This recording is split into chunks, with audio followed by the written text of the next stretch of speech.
Irmãos, Deus abençoe a vida de vocês. Vamos saber a Bíblia, no nome de Jesus. Aos irmãos que estão nos acompanhando pelas redes sociais, Deus te abençoe.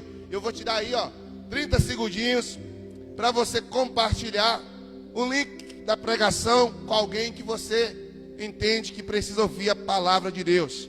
Então vamos lá, convide aí alguém, chame alguém para assistir, aos irmãos da igreja que estão aí, em nome de Jesus.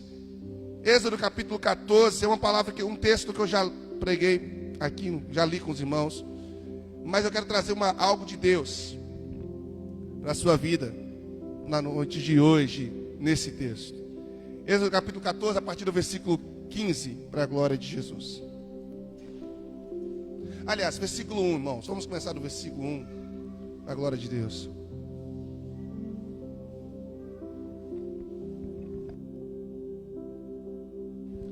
Diz assim a palavra do Senhor. O Senhor disse a Moisés, vamos lá? Diga aos filhos de Israel que voltem e se acampem diante de Pi-Hahirote, entre Migdol e o mar, diante de Baal-Zephon, em frente desse lugar. Vamos lá, vamos entender o texto. Percebe que Deus está chegando para Moisés, fala: Moisés, eu tenho um plano, e eu quero que você execute esse plano que eu tenho, beleza? Qual é o plano? Eu quero que você vai chegar para os filhos de Israel e vai dizer para eles: vocês vão voltar e acampar em um lugar chamado Pi-Hahirote. Esse lugar vai ficar entre Migdol e o mar, ok? Então é esse o lugar que eu quero que vocês fiquem. Vamos lá, verso 3. O texto vai continuar dizendo, versículo 3: então Faraó dirá a respeito dos filhos de Israel: estão desorientados na terra, presos no deserto. Percebe que Deus vai agora estar explicando para Moisés o porquê que ele mandou o povo voltar e ficar lá naquele lugar que ele mandou. Por quê? Que está dizendo, Moisés? Porque lá Faraó vai pensar que vocês estão perdidos, beleza? Então quero que vocês fiquem nesse lugar para confundir a cabeça de Faraó, para que ele ache que vocês estão perdidos. É isso que está no verso 3. Aí no verso 4, ele já começa novamente, continua dizendo o plano: eu vou endurecer o coração de Faraó para que os persiga, e serei glorificado em Faraó e em todo o seu exército. Continue: e os egípcios saberão que eu sou o Senhor. Eles assim o fizeram. Beleza, só tem aí por enquanto. Então percebe que Deus, nesses 4 versículos, está contando um plano para Moisés. O plano é: vocês estão livres agora, né? Vocês vão para esse lugar, como está aí no versículo 3, e vai no versículo 2, e vai se assentar lá, vai acampar. E nesse momento Faraó vai ficar confuso, vai achar que vocês estão perdidos. E no momento em que Faraó achar que vocês estão perdidos, diga comigo, Deus falando, vou endurecer o coração de Faraó e vou fazer com que Faraó persiga vocês. Amém? Amém, irmãos? Então vamos orar, vamos ver o que o Senhor tem para nós através dessa palavra. Pai, eu quero louvar o Senhor, eu quero glorificar o teu nome, porque eu sei que o mesmo Deus que se aproximou de Moisés, que encontrou Moisés e contou para Moisés os seus planos, é o Deus que está presente neste lugar, Senhor. É o Deus que tem planos para nós. Como diz o profeta Jeremias: eu é que sei dos pensamentos que tenho sobre vós, pensamentos de paz e não de mal, para dar a vocês o fim que planejardes. Então, Pai, em nome de Jesus, que os seus planos, os seus decretos, a sua vontade se cumpra em nossas vidas, para a glória do Senhor, em nome de Jesus. Amém. Você já passou por uma situação difícil na sua vida? Eu imagino que sim, porque não há quem não nasça que já não tenha passado um momento difícil. E eu sei que às vezes, como diz a minha terra, amém? Me dá um pouquinho de retorno aqui, só um pouquinho de retorno aqui, né? Às vezes na minha terra dizia que pimenta nos olhos dos outros é refresco. E tem hora que as pessoas não entendem e julgam as nossas lutas. Você está reclamando, está passando por isso. Por isso está passando. E o pior, tem gente que além de julgar o que a gente está passando, elas têm a tendência de buscar um problema dela maior para mostrar para você que ela já passou por coisa pior do que você ou está passando. Você está reclamando por isso. E eu? E eu que já assim. É ruim conversar com pessoas assim, né? É ruim compartilhar nossas lutas com pessoas que sempre ficam procurando um problema nela maior para poder tentar mostrar para a gente que o nosso é pequeno ou insignificante. Mas Deus não é essa pessoa. Deus é aquela pessoa que conhece as nossas lutas por completo, antes mesmo delas existirem. E aí, irmãos, e Deus é a única pessoa que poderia falar assim com a gente. Você está reclamando porque está passando por isso? Jesus poderia dizer, vocês estão reclamando porque está passando uma dor de cabeça, está passando uma dor de barriga, está reclamando porque foi traído pelo seu marido, ou pela sua esposa, ou pelo seu filho, ou pelo membro da igreja. Jesus poderia dizer isso. E eu, que passei por coisas piores. Quem está comigo? Jesus era o único que poderia dizer isso, mas ele não faz. E às vezes a gente pensa que todo problema que a gente passa na nossa vida tem só apenas duas causas. Ou é o capeta, ou é o capeta, ou é a consequência de um pecado. Mas não é, queridos. A gente sabe que as lutas que a gente passa pode ser sim uma armação do diabo.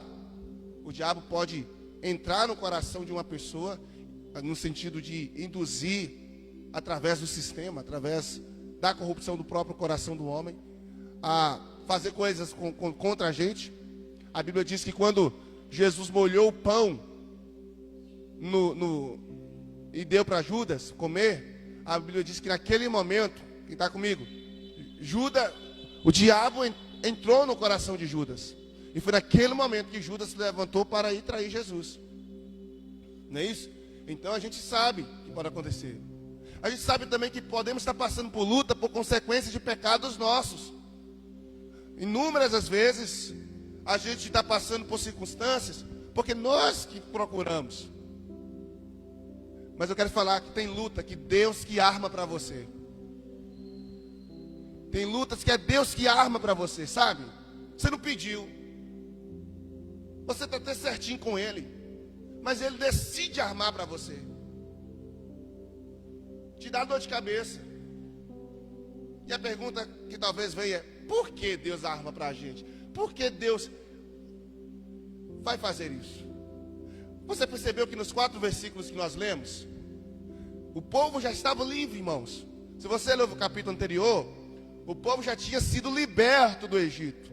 O faraó tinha ficado para trás. O povo estava trazendo os seus ouros, as recompensas que os egípcios pagaram para eles. O povo estava andando tranquilo, de boa.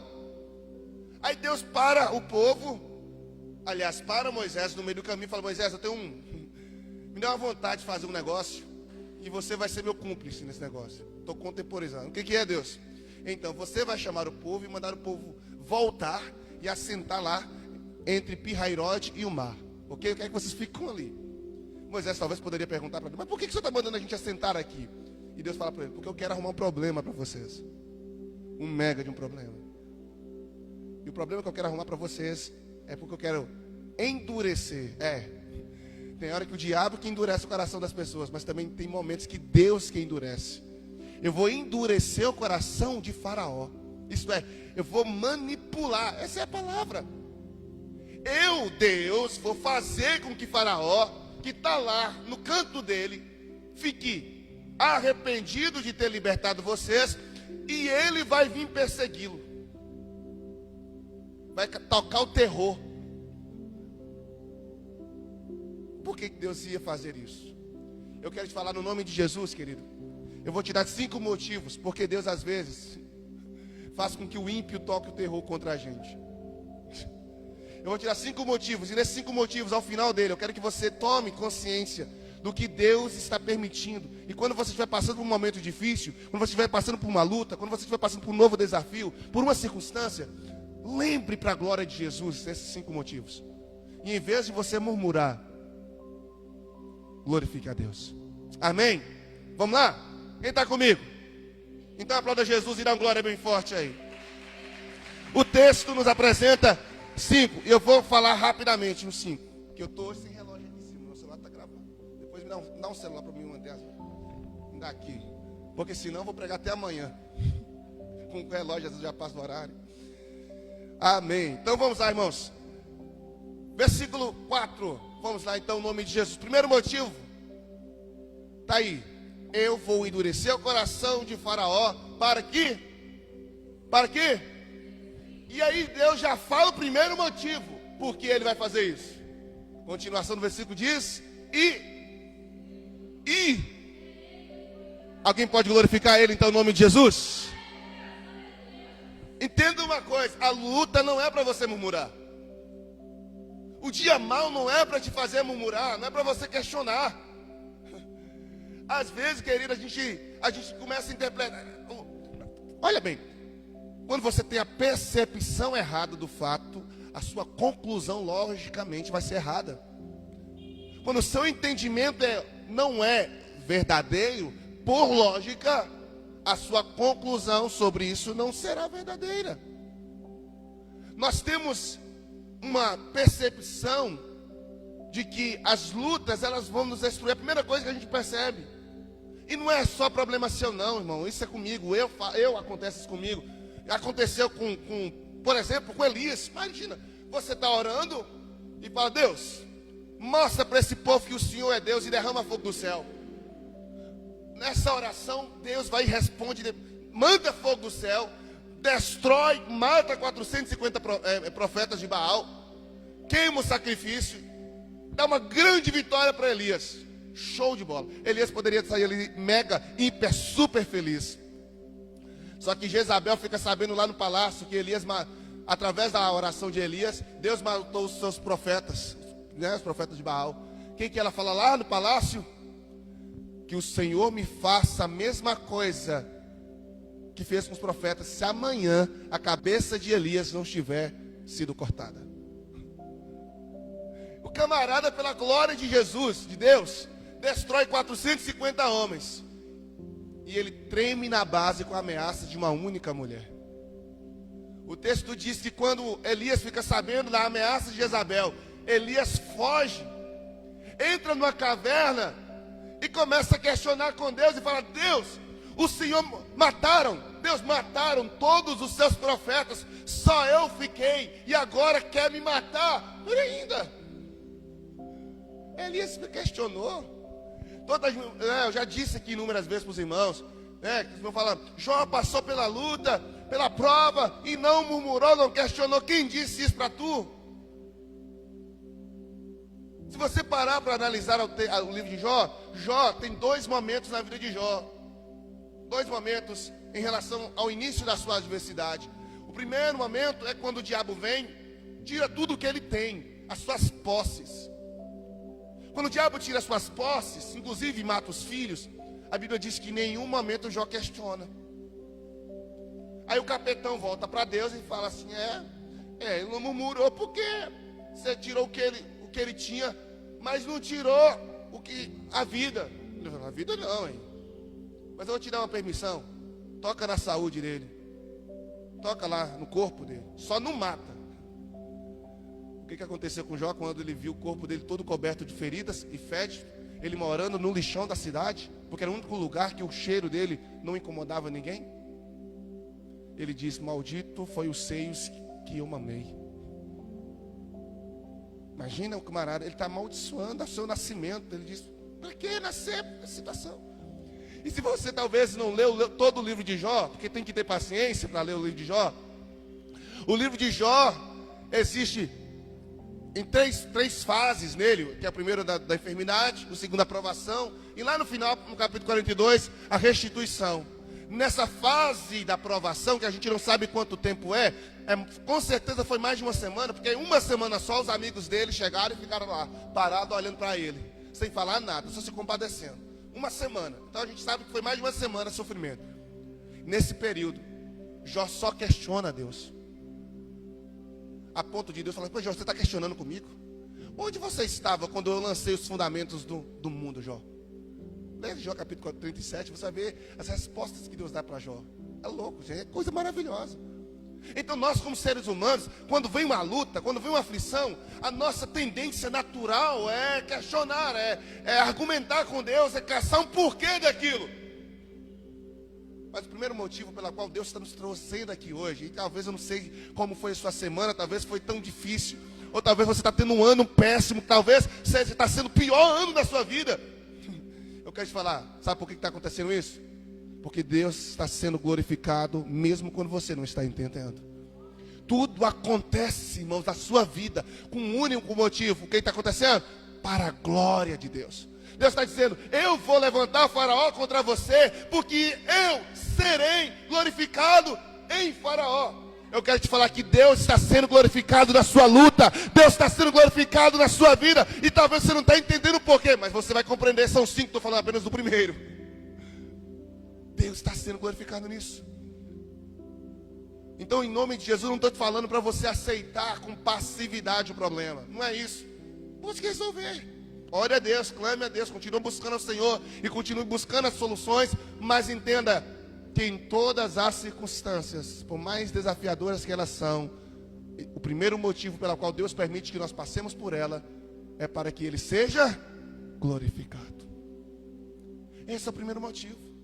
E eu preciso convidar você a aprender a voltar a glorificar a Deus em qualquer circunstância. É muito fácil adorar a Deus quando as panelas estão cheias, quando você goza de uma saúde maravilhosa, quando os seus relacionamentos estão perfeitos.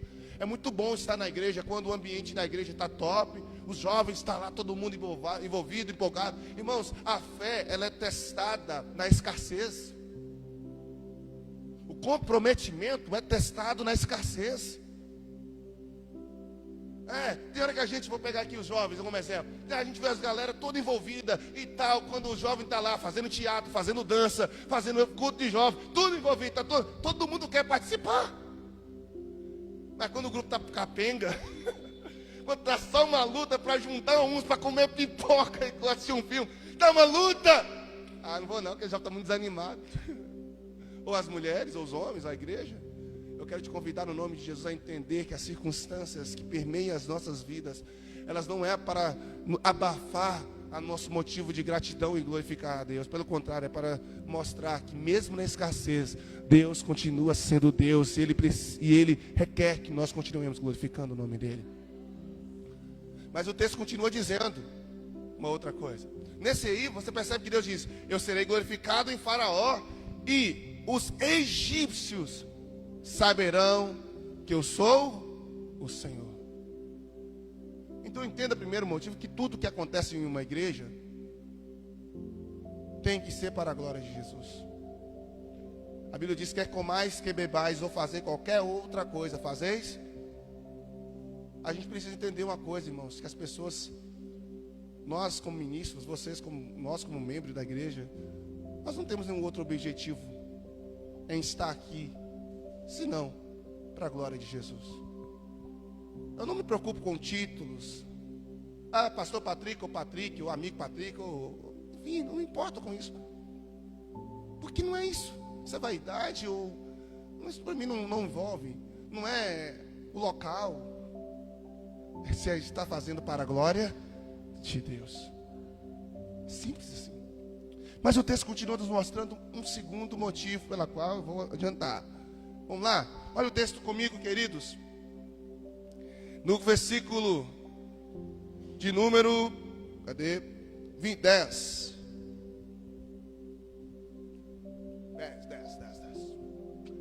E chegando Faraó, os filhos de Israel se levantaram os olhos, e eis que os egípcios vinham atrás deles. E eles ficaram com muito. Então os filhos de Israel, o quê? Clamaram. É tão bom quando a gente está diante da nossa insignificância. É tão legal quando Deus te confronta com a sua insignificância. Porque isso nos leva a reconhecer que de fato não é sobre nós. Sabe, não é sobre nós. É sobre aquele que, quando nós clamamos, Ele ouve. É sobre aquele que vem, que interfere nas nossas circunstâncias mais adversas da nossa vida. Nunca foi sobre um homem, sobre o pastor, sobre o cantor, sobre a denominação. É tudo sobre Deus. A nossa imponência é humilhada quando nós estamos diante de circunstâncias que parecem serem maiores do que nós. Esse povo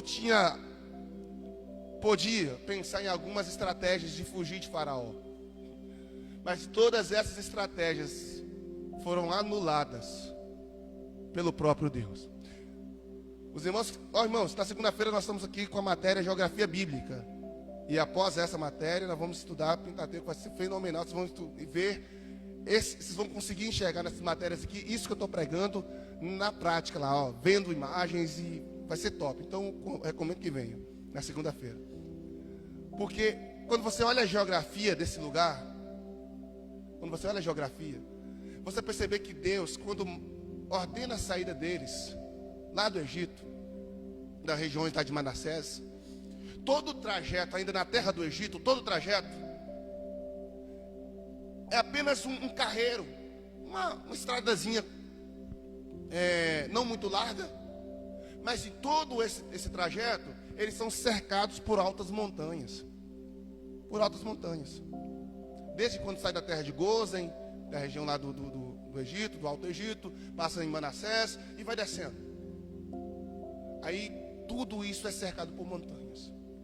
Quando chega nesse lugar em Pi-Hahirote, entre o mar e Pi-Hahirote, é apenas uma região, uma praia, e acabou. O que acontece? Eles não podem correr à frente, porque de fato o mar está lá. Amém? Eles não podem correr para o lado, porque eram montanhas inscaláveis. Eu não sei se tem essa palavra. Inscaláveis. Não tem como escalar. Sem contar que tinha crianças, idosos e as coisas que eles estavam trazendo do Egito, as mudanças. Então, o que veio na cabeça dessas pessoas? Vamos morrer. Ei, vamos. Acabou aqui. Não tem mais solução, não tem como seguir, não tem como voltar e não tem como fugir.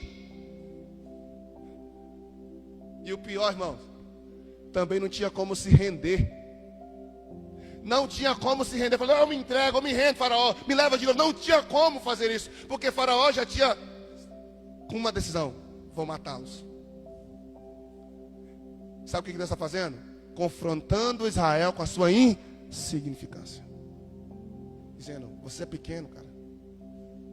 Sem mim, nada pode fazer. Sabe o segundo motivo que Deus passa a gente passar por algumas encrencas na vida? Para que aumente a nossa dependência dEle em tudo que nós viermos fazer. E o pior disso, irmãos, é que enquanto nós não aprendamos, quem está comigo? Enquanto nós não aprendemos a depender 100% de Deus, Ele permite que a gente enfrente cada vez mais encrenca, para a gente falar, ó, você ainda não aprendeu. Jesus é um bom professor, sabe? Ele não vai permitir que você mude a fase enquanto você não passou em todas as matérias. Ele não é como o governo humano, a escola do mundo, que sabendo ou não, ele te empurra para frente. E talvez você fale, mas pastor, oh meu Deus, esse problema de novo. E Deus está falando sim, de novo, porque você não aprendeu da última vez. Então eu estou permitindo que você passe de novo, para que você tenha a oportunidade de aprender e nunca mais passar por isso. E sabe por que eu estou falando isso, irmãos? Porque esse é o terceiro motivo. Quem está comigo? Fica lá, não sai de mim. Não sai de mim não, cola comigo. Terceiro motivo. Olha o que Deus fala para Moisés. Aliás, esse é o quarto, vou falar o terceiro. Versículo 15.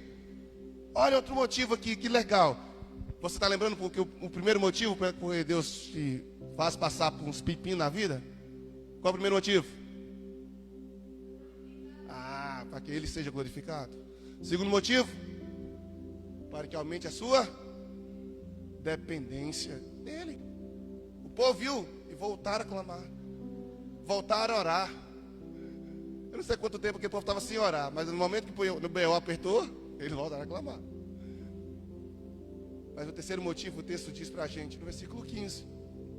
O que Deus está dizendo aí? E o Senhor disse a Moisés: por que você está? Vamos lá, irmão, por que você está? O quê? Diga. Não, peraí. Vamos lá, vamos ajudar aí. Bonito. Por quê?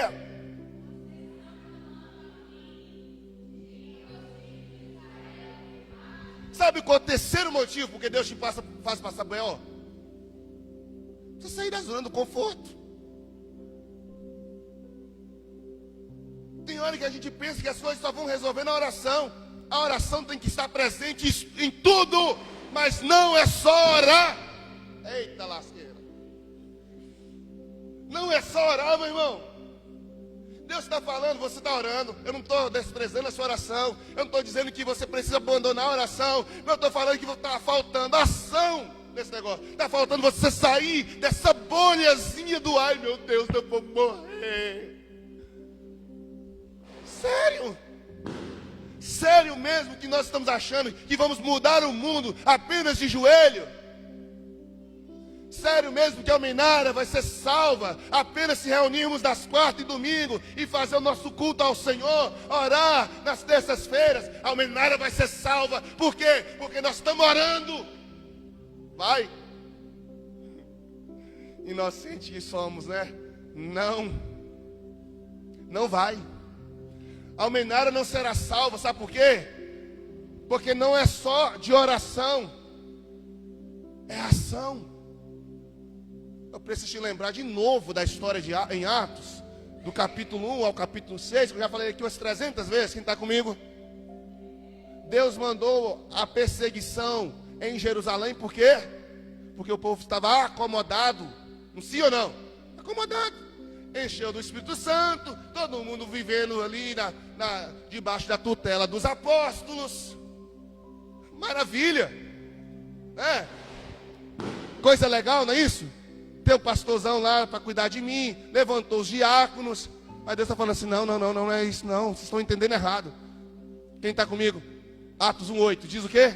Ficai em Jerusalém, até que do alto vocês fossem revestidos e depois vocês serão as minhas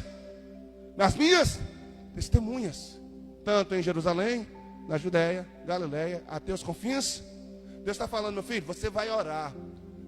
Vocês ficam lá em Jerusalém orando 40 dias, entre a morte de Jesus e a descida do Espírito Santo. Eles ficaram 40 dias orando. O Espírito Santo desceu, Atos capítulo 2. Mas Jesus disse: quando o Espírito Santo descer, vaza. Vai, Jerusalém, Galileia, Samaria, confins da terra. O povo obedeceu? Não, porque era gostoso demais. Deixa eu ficar neste lugar todos os dias. Não. Vai pregar, miserável. Você acha que é bom? É bom. Ficar neste lugar é bom demais, né? Eu me lembro de quando Jesus e Pedro e João vai para o monte e chega lá, está tudo muito bom, muito gostoso. Eles estavam com sono, né? A Bíblia diz que eles estavam com sono, não estavam prestando muita atenção no que estava acontecendo. Mas o poder de Deus se manifestou no monte, na transfiguração. Estava lá Jesus e Moisés e, oh meu Deus, Moisés e Elias se manifestaram lá. Oh glória. Gente, presta atenção, eles se transfiguraram lá. Pedro vira para Jesus, né, ainda meio com sono, e fala: mestre, esse lugar está bom demais. Vamos armar a nossa tenda? Não, tem que ler isso com vocês. Vem, Lucas, vamos dar um pulinho lá no Lucas, deixa a Bíblia aberta aí. Glórias a Jesus. Lá em Lucas capítulo, deixa eu falar agora para vocês. Eu preciso mostrar isso para vocês. Vem. Monte da Transfiguração. Isso, capítulo 9. Olha que legal, olha que top, irmão. Versículo, coloca Lucas 9, 28. Rapidinho. Eu preciso falar isso para vocês. Para ver se a gente acorda e sai dessas poltronas aqui, né? Poltrona, né? Amém. Eu creio em nome de Jesus.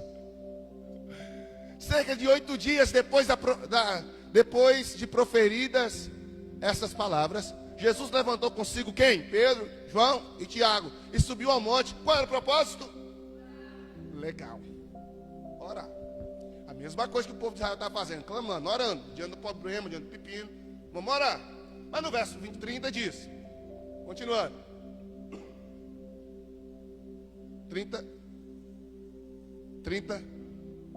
E eis que 2 homens falavam com ele. Era quem? Moisés e Elias, que apareceram em glória e falavam da morte de Jesus. Percebe que o assunto lá, eles foram orar. Moisés e Elias chegou, aí começou a conversa de crente. Porque crente, irmão, eu estou preocupado com as conversas de crente ultimamente. Que antes a gente sentava, quem é da minha época, não sou tão velho assim não, mas acho que você vai entender. Na minha época, quando os crentes se reuniam para conversar, a maioria do assunto era Bíblia, era estudo bíblico, era coisa voltada a isso. Hoje a galera se reúne, fala de PlayStation, fala de futebol, fala um monte de coisa. Raramente se toca de fato. Não, será que eu estou errado? Eu acho que eu estou errado não, irmão. Moisés, Jesus e Elias começam a bater um papo.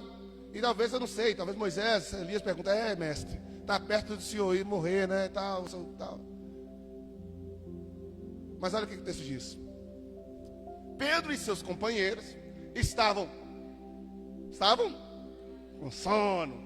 Mas povo, né? Você lembra quando Jesus chamou eles para orar, lá antes de ser crucificado? 3 vezes ele dormia.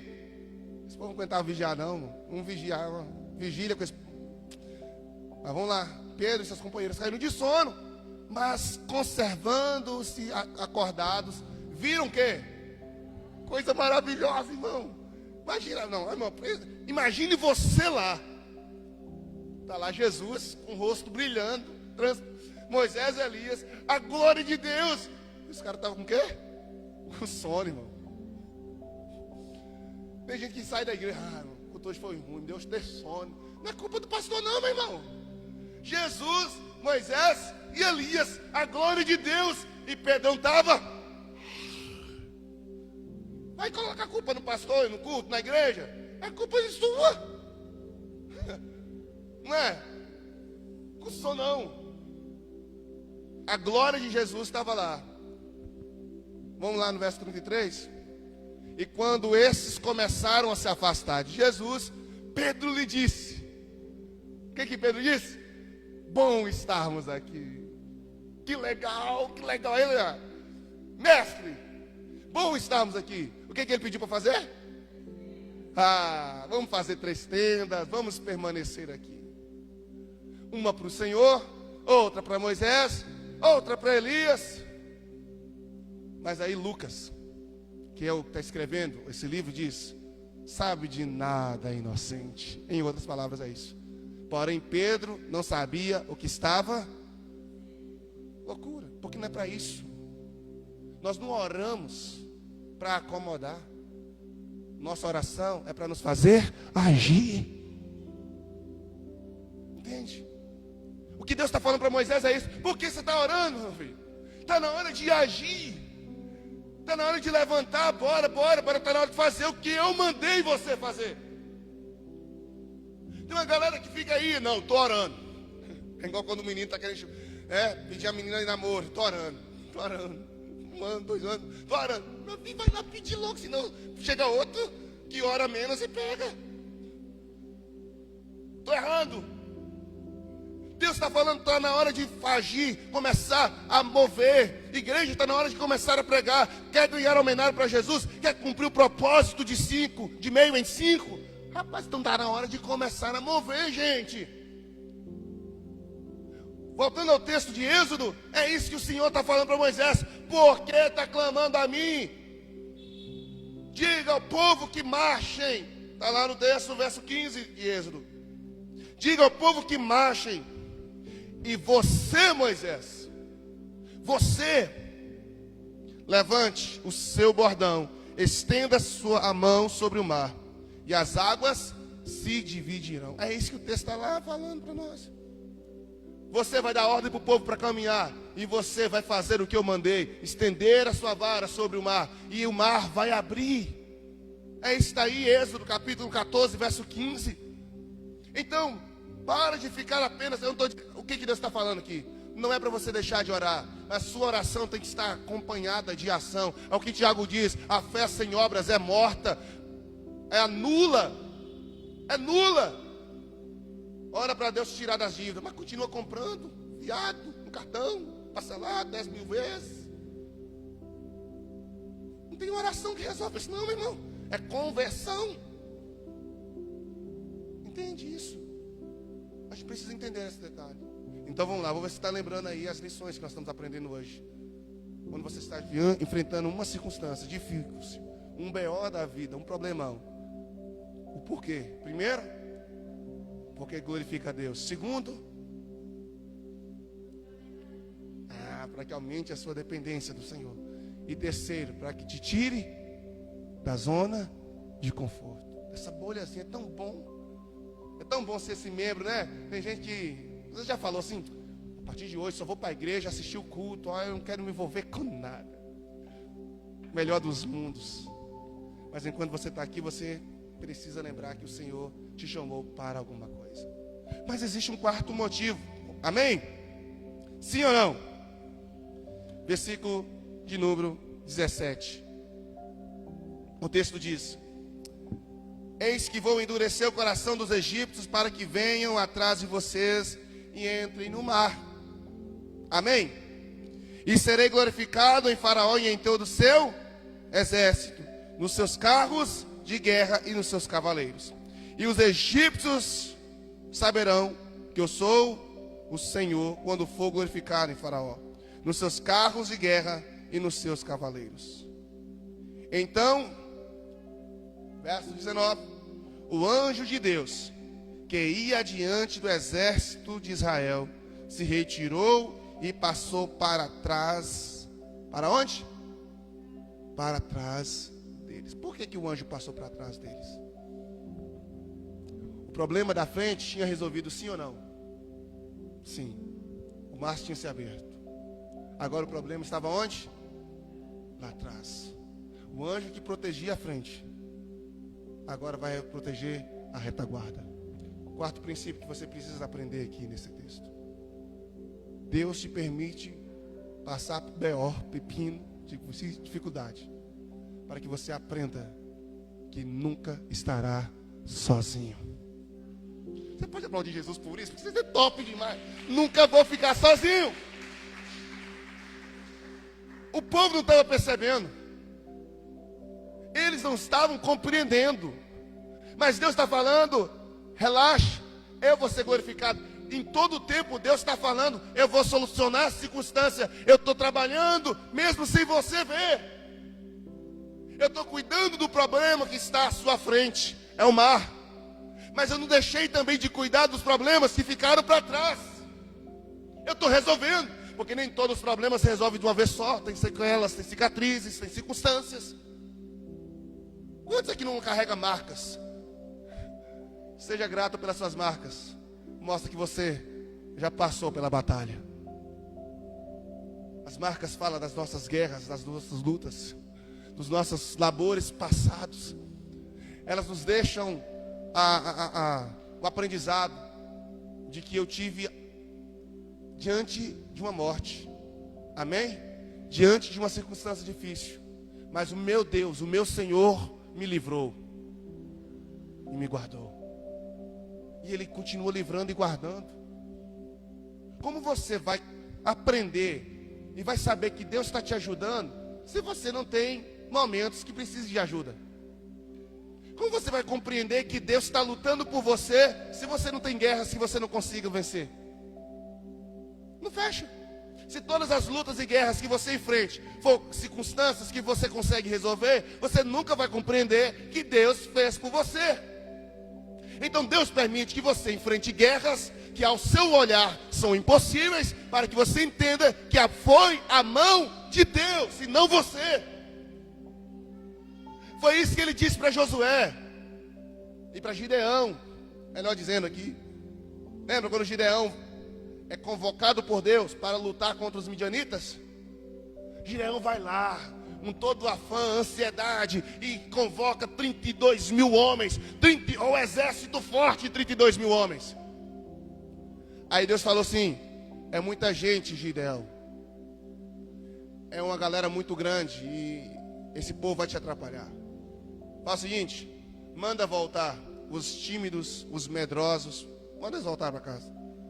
E em meu exército eu não conto com medrosos. Aí Deus falou para Gideão: Gideão, eu quero que você leve esse povo ao rio. E o segundo teste vai ser aquele que beber com a água, levando a boca, esse vai ficar. O restante você manda embora. E 32 mil ficaram 300. É lindo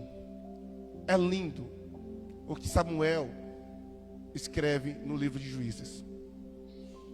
Ele diz que o Senhor fez isso para que Gideão soubesse que não fora ele, mas a mão do Senhor quem dera a vitória. Eu sei que vai ter lutas que você vai ter que vencer elas com o apoio do Senhor. Mas vai ter lutas que somente o Senhor vai poder vencer por você. E sabe por que Ele permite a gente passar por esses BOs de vez em quando? Para saber que eu não estarei só. Você não está só. Você não está só. Por mais que seja desesperador a cena. Porque eu imagino a cena do povo de Israel. Eu imagino as circunstâncias. Eu imagino eu estando lá. Mas eu sei. E eu quero te convidar a guardar isso no seu coração. Não reclame mais. Não murmure mais. O Senhor tem lutado por você. E eu quero finalizar. Eu disse que era 5. Falei de 4. Você lembra quais são os 4? Espero que sim. Espero que lembre. Porque você vai precisar quando estiver passando por uma circunstância difícil. Mas assim, olha que coisa legal. Moisés vai dizer para o povo, quando o povo estava lá, todo apavorado, no versículo 13, algo tremendo. E eu quero que você guarde isso. Capítulo 14, versículo 13. Moisés, o povo estava apavorado, reclamando com Moisés. Porém, Moisés responde o seguinte: não tenha medo. E eu quero te falar, não tenha medo, irmão. Calma. Fiquem firmes e veja que o Senhor fará no dia. Ei, pega essa palavra para você. Você está com medo de um diagnóstico? Está com medo de uma carta? Está com medo de uma resposta? Está com medo de alguma coisa? Você está com alguma ansiedade, alguma coisa aqui? Em nome de Jesus, eu quero falar para você. Em nome de Jesus. Aleluia, não tenha medo. E contemple o livramento que o Senhor está te dando. Te dando. Você pode receber isso com aplaudir Jesus. Deus te dando hoje. Aleluia. Mas não fica só aí não. Você tem fé para receber essa palavra? Depende de fé. Porque Moisés está dizendo: não fiquem com medo. Contemple o livramento que o Senhor fará hoje. Por quê? Porque vocês nunca mais verão esses egípcios que hoje você está vendo. E eu quero declarar e liberar isso para você. Não tenha medo, confie em Deus, porque você nunca mais vai voltar a ver esse problema que hoje você está vendo. Você crê nisso, irmão? Aleluia! Eu creio num Deus de milagre. Deus se pode fazer. Eu tenho que crer nisso. Eu tenho que confiar nisso. Porque o mesmo Deus que livrou esse povo dessa circunstância é o Deus que continua livrando a gente, irmão. E essa é a minha oração. Quando eu estou no meio de uma muvuca, diante de um problema, eu falo: Deus, eu creio que eu estou passando por esse BO hoje, mas eu vou sair dele e nunca mais eu passo por ele, porque o Senhor está me dando vitória. Eu creio, eu preciso tomar posse disso. O fato é que às vezes a gente fica remoendo. Não, em nome de Jesus, o que Moisés está falando para o povo, Deus está falando comigo e com você. Ei, aprende a confiar, entende? Aprende que eu não estou permitindo que você está passando por esse BO por acaso, não. É porque eu estou te dando, aleluia, a graça de vencer isso hoje, para não precisar de passar isso mais lá na frente. Eu tenho que crer. Eu disse, não sei se foi aqui na igreja, só sei que eu conversei sobre isso hoje. Deus, foi aqui, ainda há pouco. Tem hora que a gente passa pelos mesmos problemas, porque a gente não venceu eles. E enquanto você não vence, você vai ficar sucumbindo. Então tem hora que Deus precisa criar uma estratégia. Lembra que no início eu falei? A estratégia não nasceu no coração de Moisés. A estratégia nasceu do coração de Deus. E Deus bolou tudo isso. O povo ficou desesperado. Olha no verso 12 aí, irmão. Olha o povo no meio da muvuca sem entender nada. Coloca no verso 12. Não foi para isso que dissemos a você. Olha o que o povo está dizendo para Moisés. Deixa-nos em paz para que servimos os egípcios. O povo queria se entregar. O povo não queria sair daquilo não. E o povo está falando, olha, não vai dar certo, Moisés, deixa lá. Melhor teria... Irmãos, olha o que esse povo fala, o povo miserável. Tem hora que você está querendo ajudar o povo e o povo não quer, irmão. Tem hora que Moisés tinha que ser manso mesmo. Porque Moisés está querendo ajudar o povo. E ele está falando, gente, você não está entendendo. Porque você está... Calma, você não está entendendo. O povo queria. Olha as palavras desse povo, irmão. O povo está dizendo, deixa-nos em paz. Isso é, Moisés, vai viver a sua vida, me deixa em paz. E quem era Moisés? O cara que Deus ia usar para livrar o povo. Será que você não está afastando pessoas que só estão do seu lado para te ajudar? Tem hora que a gente é assim. A gente abraça os que nos prejudicam e se afasta de quem quer nos ajudar. Fica retado com um negócio desse. Foge. Porque por esse povo, eles tinham mandado Moisés embora. Porque é isso que eles falaram. Não foi isso que dissemos a você? Deixa-nos em paz. Será que você não está falando isso com as pessoas erradas, não? Será que as pessoas que você teria que mandar embora da sua vida não são aquelas que você mais se aproxima? E talvez você esteja aproximando demais de quem você devia mandar vazar logo da sua vida? Será que você não precisa repensar com quem você está se relacionando? Não, meu Deus do céu. Deixa-nos em paz. Contemporizando as palavras, porque melhor fora que sirvamos egípcios. Melhor teria sido morrer no Egito do que sair da nossa bolha de conforto. Percebe? Melhor morrer lá do jeito que estava do que ser desafiado a crescer. Vira para o seu irmão, essa frase não é minha, mas eu quero que você libere isso para alguém. Aquilo que não te desafia não te faz evoluir. Moisés estava trazendo o povo, tirando ele da zona de conforto, trazendo para um lugar de combate. Deus está querendo te fazer crescer, meu irmão. E até quando você vai continuar querendo voltar para a zona de escravidão? Até quando? Gálatas capítulo 5, verso 1 diz: foi para a liberdade que Cristo te libertou. Não voltem novamente debaixo de jugo de escravidão. A esse povo que estava com essa mente toda confusa, Moisés liberou a palavra: acalme-se, porque Deus vai fazer algo grande hoje. Você que está em casa, irmãos que estão me assistindo, se é que estão, aos irmãos que estão aqui, você que vai me assistir depois que esse vídeo for para o YouTube, enfim, quais são a luta que você está enfrentando? Você já parou para perceber ou para pensar que não é Deus que está levantando para que você aprenda essas 5 lições que nós aprendemos aqui hoje? Você pode ficar de pé, irmãos, no nome de Jesus? Eu quero convidar você a orar.